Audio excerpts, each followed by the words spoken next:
tahun 135 Masehi. Jangan tanggung-tanggung deh kalau mau tuh 135 Masehi.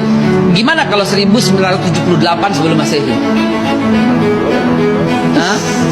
1978 sebelum Masehi, lahirnya Nabi Ibrahim di Babilonia, yang kemudian Abraham kalau kata orang Kristen, ya Avram kalau kata orang Ibrani, Ibrahim kalau kata orang kita, adalah orang yang sama. Kemudian dia pindah dari Irak, tanah orang Arab, kemudian pindah kemana? Ke Hebron. Lalu kemudian dia bertemu dengan Sarah, dan kemudian bertemu dengan Hajar.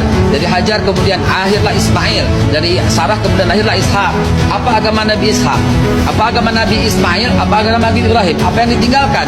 Kelihatan yang ditinggalkan oleh Ibrahim adalah Masjidil Aqsa untuk Nabi Ishak, dan Masjidil Haram untuk Nabi Ismail. Sampai di sini sudah jelas. Kemana Kristen? Belum ada, Mbak. 325 Masehi ntar, Pak. Dengan Konstantinus nanti di Konsili Nisea. Yahudi udah ada? Belum ada, Mbak. 930 when King Solomon died, divided kingdom of Israel. Baru pecah dua kerajaan Israel ketika Nabi Sulaiman wafat. Kalau mau cerita jangan tanggung-tanggung. Sejak awal manusia aja saya bisa ceritain sekarang. Jangan tanggung-tanggung. Berarti kita nggak cukup babe kalau Kemudian setelah Nabi Allah Ishak memiliki anak, anaknya dikasih nama Israel alias Yakub. Israel, Isra, jalanan il Tuhan. Ishakil namanya Ishakil. Ishak menggembirakan, il Tuhan. Tuhan menggembirakan aku.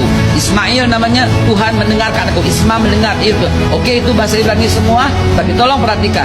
Apa agama Nabi Yakub? Yakub punya 12 anak, Rubain, Simon, Levi, Yahuda, Isakar, Zebulun, Gad, Akhir, dan Naftali, Yusuf, dan Benyamin. Anak keempat ini yang menjadi masalah nanti di kemudian hari. Mereka masih beragama Islam, belum ada agama Yahudi, dan mereka semua Bani Israel. Bani Israel adalah Muslim.